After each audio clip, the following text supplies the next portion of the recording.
दिसंबर की वो सुबह जब हम उज्जैन की गलियों से निकलते हुए रतलाम के रास्तों को पार कर पिपलोदा गांव की ओर बढ़ चले। जैसे जैसे शहर पीछे छूट रहा था, कंक्रीट की दीवारों की जगह हरियाली लेती जा रही थी। कभी कभी लगता है कि हम शहर की इस भागदौड़ में असली सुकून को पीछे छोड़ आए हैं। यहाँ पहुँचते ही ऐसा लगा मानो समय थम गया हो। हम उन खुले खेतों में निकले जहाँ दूर दराज तक सिर्फ हरियाली और शांति का राज था। घूमते घूमते हम उन खेतों के बीच पहुँचे जहाँ ताजी मूली उगी थी। अपने हाथों से मिट्टी से निकालकर जब हमने उन मूलियों को तोड़ा तो वो एहसास बिल्कुल जादुई था। मूली इतनी स्वादिष्ट और मीठी भी हो सकती है, ये हमें इन खेतों में आकर ही पता चला। गांव का जीवन आज भी शहर की आपाधापी से दूर अपनी ही मस्ती में मुस्कुराता है। गांव की ये यादें, वो खेतों की सैर और वो मिट्टी का स्वाद हमेशा हमारे साथ रहेगा।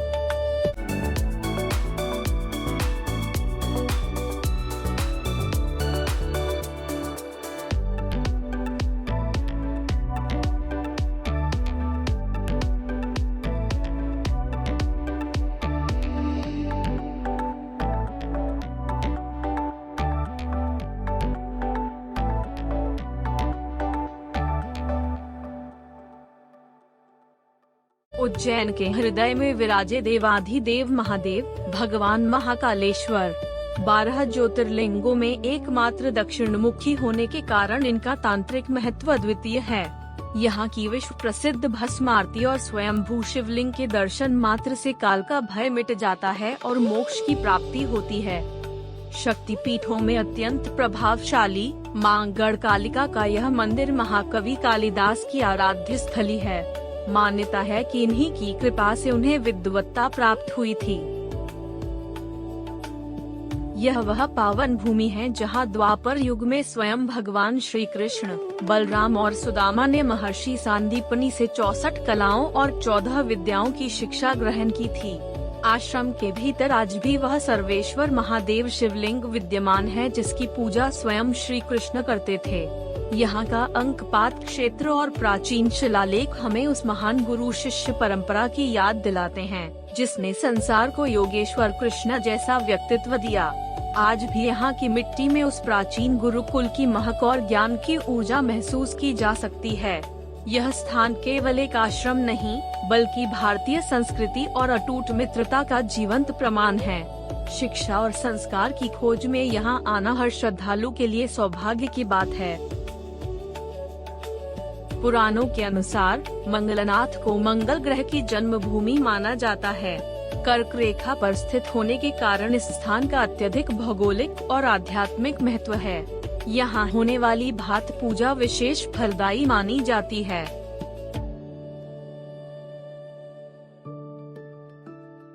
उज्जैन का यह प्राचीन गणेश मंदिर भक्तों की सभी चिंताओं को हरने वाला चिंतामन कहलाता है।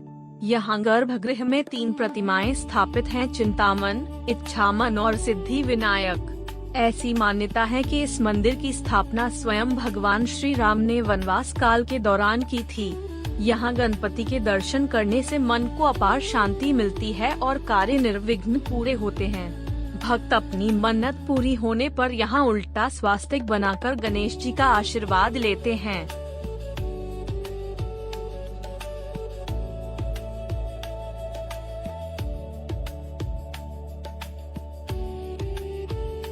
अष्टविनायक मंदिर अपनी सुंदरता और दिव्यता के लिए जाना जाता है।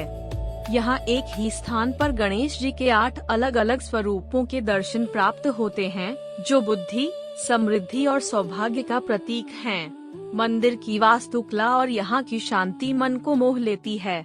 यात्रा के अंत में विघ्नहर्ता के इन 8 रूपों की वंदना करना हमारे सफर को सफल और मंगलमय बनाता है। उज्जैन से तेजस ट्रेन से हम बड़ौदा पहुंचे। आधुनिकता और रफ्तार का संगम। तेजस एक्सप्रेस भारतीय रेलवे के एक नए और स्वर्णिम युग की पहचान है। अपनी विश्व स्तरीय सुख सुविधाओं और उत्कृष्ट सेवाओं के कारण ये यात्रियों को पटरी पर हवाई सफर जैसा सुखद अनुभव प्रदान करती है। बड़ौदा में रात्रि विश्राम के बाद हम सवेरे नीलकंठ धाम के लिए निकले। नर्मदा नदी के पावन तट पर स्थित नीलकंठ धाम पोइचा वर्तमान में गुजरात के सबसे सुंदर और आध्यात्मिक पर्यटन स्थलों में से एक बनकर उभरा है। स्वामीनारायण संप्रदाय द्वारा निर्मित यह मंदिर वास्तुकला, शांति और भक्ति का एक अद्भुत संगम है। नीलकंठ धाम गुजरात के वडोदरा शहर से लगभग 60 किलोमीटर की दूरी पर स्थित पोइचा गांव में स्थित है। यह भव्य परिसर पवित्र नर्मदा नदी के किनारे बसा है। स्टैचू ऑफ यूनिटी केवडिया के पास होने के कारण यहां आने वाले पर्यटकों की संख्या में भारी वृद्धि हुई है। नीलकंठ धाम की वास्तुकला भारतीय मंदिर निर्माण कला का एक आधुनिक उदाहरण है। नक्काशी मंदिर का निर्माण धौलपुर के प्रसिद्ध बलुआ पत्थरों से किया गया है। इसकी दीवारों, खम्भों और गुंबदों पर की गई बारीक नक्काशी देखने योग्य है। स्वच्छता और भव्यता मंदिर परिसर को बहुत ही व्यवस्थित और स्वच्छ रखा गया है। परिसर इतना विशाल है कि यहाँ एक साथ हजारों श्रद्धालु दर्शन कर सकते हैं। नीलकंठ धाम की महाआरती इस यात्रा का सबसे मुख्य हिस्सा है।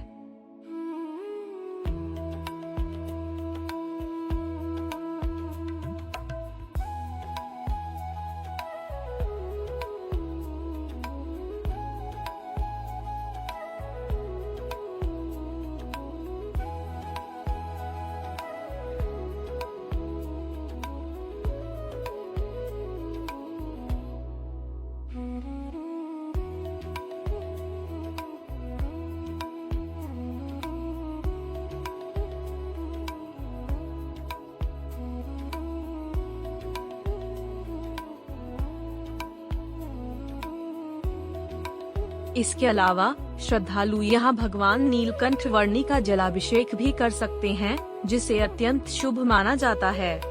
यहाँ भगवान स्वामीनारायण नीलकंठ वर्णी की दिव्य प्रतिमा स्थापित है। मंदिर के गर्भगृह की शांति और सकारात्मकता मन को मोह लेती है।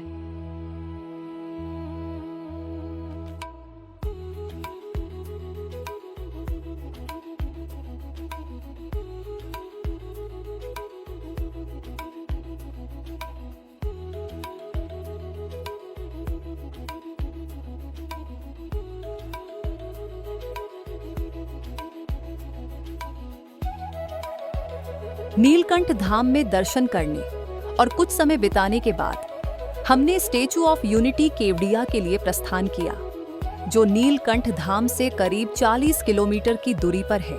The Statue of Unity is one of India's most remarkable modern monuments and a powerful symbol of national pride and unity. Located near Kevadia in the Narmada district of Gujarat, the statue is dedicated to Sardar Vallabhbhai Patel, one of the chief architects of independent India. Sardar Patel is widely remembered as the Iron Man of India for his decisive leadership and his crucial role in integrating more than 560 princely states into a single, united nation after independence. Standing at an impressive height of 182 meters, the Statue of Unity is the tallest statue in the world. Its height itself is symbolic, representing the strength, vision, and towering contribution of Sardar Patel to India's unity. The statue is situated in the Narmada River, facing the Sardar Sarovar Dam, which further enhances its majestic presence and connects it with India's development and progress. We've now reached the viewing gallery, 153 meters above the ground.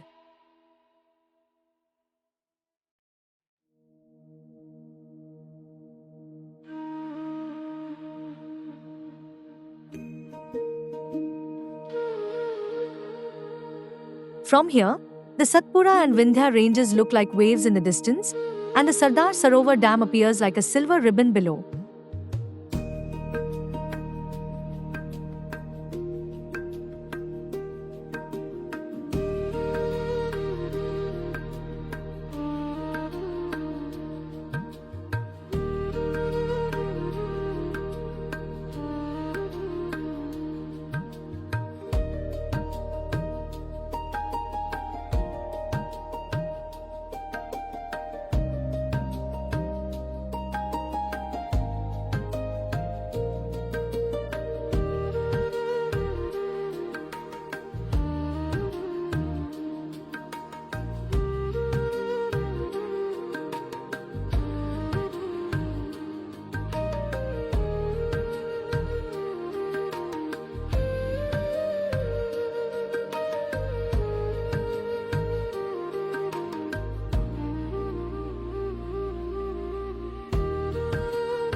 Just a stone's throw away from the world's tallest statue lies a masterpiece of a different kind, one crafted by nature and nurtured by human hands.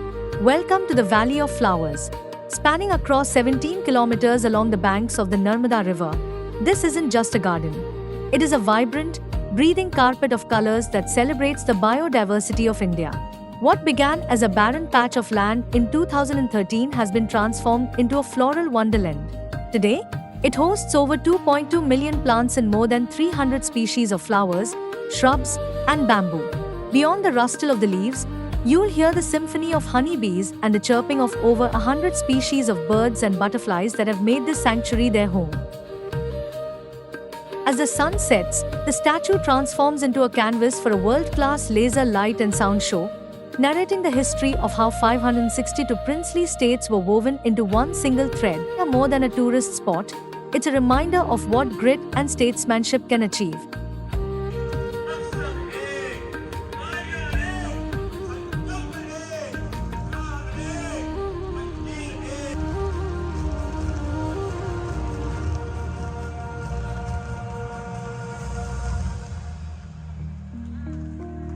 रात्रि विश्राम के लिए हम statue of unity से फिर नीलकंठ धाम पहुँचे। जब रात के आगोश में नीलकंठ धाम सुनहरी रोशनी से जगमगाता है, तो इसकी भव्यता और दिव्यता देखते ही बनती है।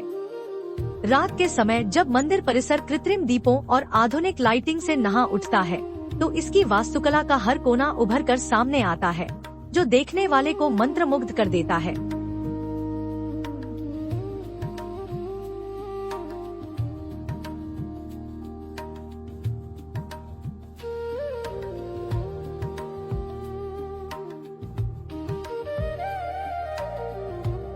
रात्रि विश्राम करने के बाद हम सुबह नीलकंठ धाम से द्वारका के लिए निकले।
जटाजूटमध्ये स्फुरद्गाङ्गवारिं महादेवमेकं स्मरामि स्मरारिम्।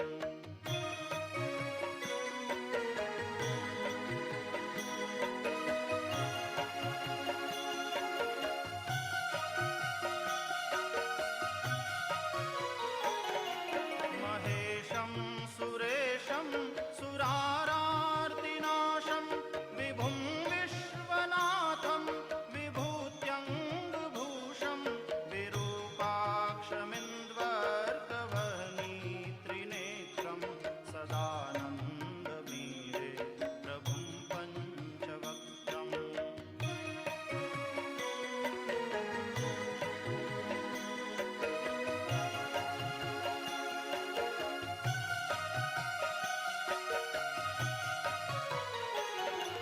गिरीशं गणेशं गले नीलवर्णं गवेन्द्राधिरूढं गणातीतरूपं भवं भास्वरं भस्मनाभूषिताङ्गं भवानीकलत्रं भजे पञ्चवक्त्रम्।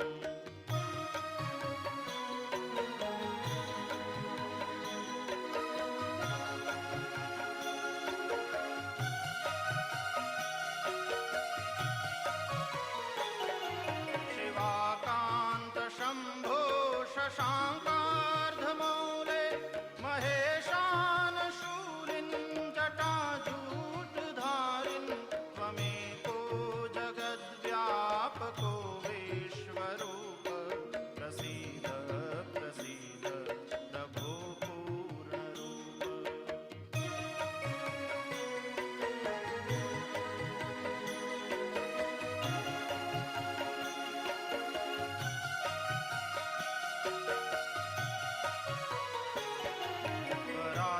स्वरात्मानमेकं जगद्बीजमाद्यं निरीहं निराकारमोङ्कारवेद्यं यतो जायते पाल्यते येन विश्वं तमीशं भजे लीयते यत्र विश्वम्।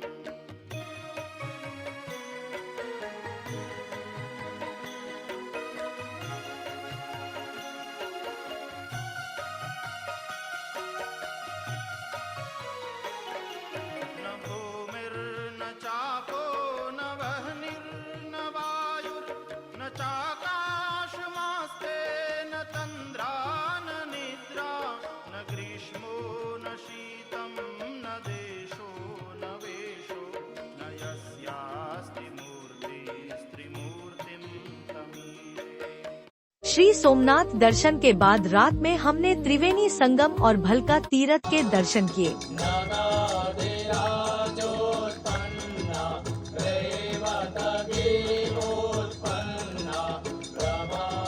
हरे ओम स्वस्ति न इंद्रो वृद्धश्रवाः स्वस्ति न पूषा विश्ववेदाः स्वस्ति नस्तार्क्ष्यो अरिष्टनेमिः स्वस्ति नो बृहस्पतिर्दधातु यो हो शान्तिरन्तरिक्षं शान्तिः पृथिवी शान्तिरापः शान्तिरौषधयः शान्तिर्वनस्पतयः शान्तिर्विश्वे देवाः शान्तिर्ब्रह्म शान्तिः सर्वतो शान्तिः शान्तिरेव शान्तिः सामा शान्तिरेधि।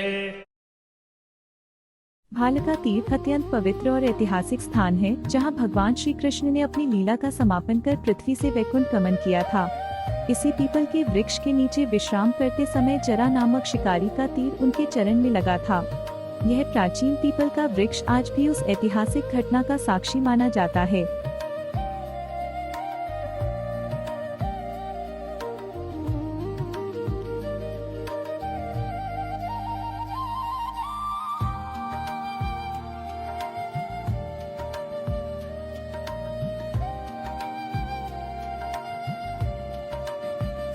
अहमदाबाद में हम अक्षरधाम मंदिर पहुँचे, जो अपनी बेजोड़ वास्तुकला और भव्यता के माध्यम से भारतीय संस्कृति और शिल्प कला के दर्शन कराता है।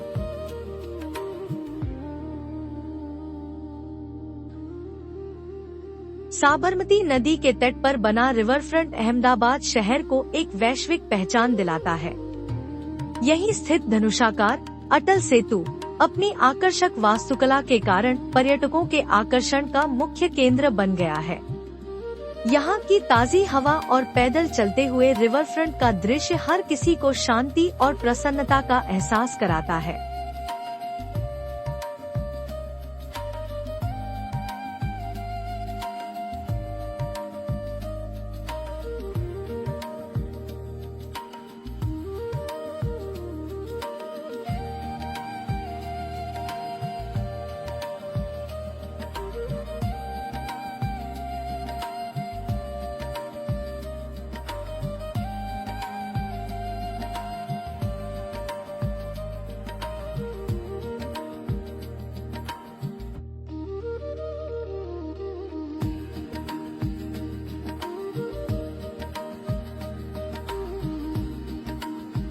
अहमदाबाद से जोधपुर के बीच वंदे भारत एक्सप्रेस की यह यात्रा आधुनिकता, गति और बेमिसाल आराम का एक सुखद संगम है।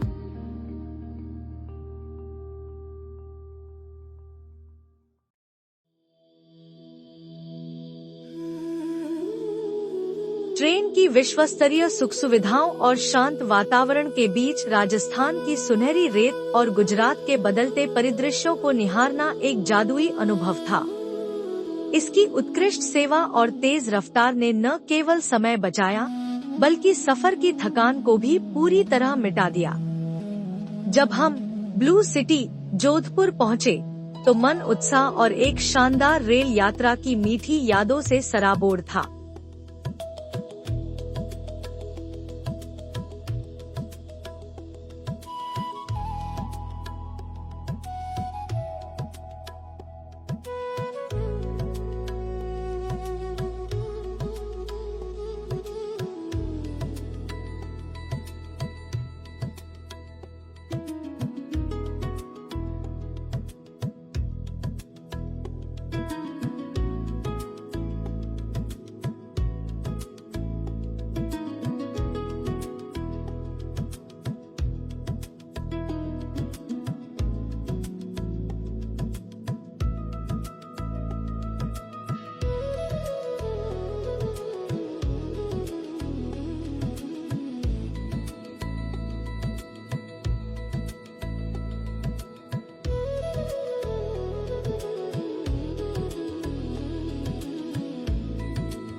वन्दे देव उमापतिं सुरगुरुं वन्दे जगत्कारणम् वन्दे पन्नगभूषणं मृगधरं वन्दे पशूनां पतिम् वन्दे सूर्यशशाङ्कवह्निनयनम् वन्दे मुकुन्दप्रियम् वन्दे भक्तजनाश्रयं च वरदं वन्दे शिवं शङ्करम्।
दूसरे से करते हैं प्यार हम, एक दूसरे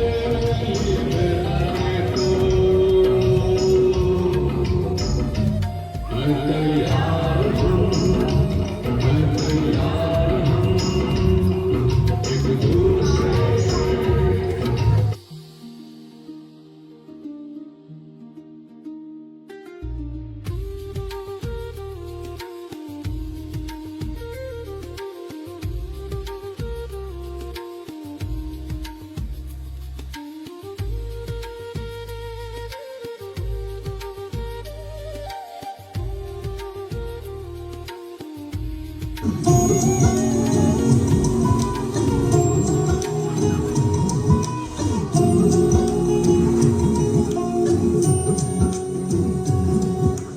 छुप ना जाओ जी, हमारा दीद कराओ जी, और क्यों तरसावे हो, हमारा शकल दिखाओ जी, तारी शरारत सब दारू में तो हरी,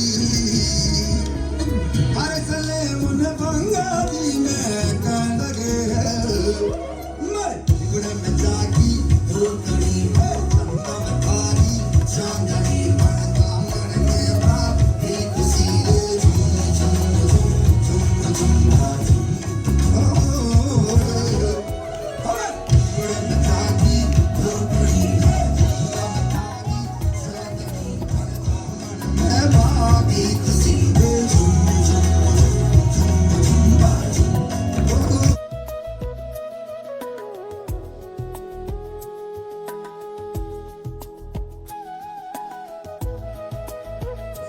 देखना अभी इनका टाइम नहीं हुआ है, नहीं तो क्या होता है शाम को जब आओ खाना गया नीचे नहीं जाता है ऊपर ही आएगी गया तो फिर क्या होगी। और आप पूरा उल्टा कर दो खाना शुरू हो गया। है ही नहीं, मैं निकालूंगी अब। ये देख ऊपर का आ रही है सारी। रिफिल कर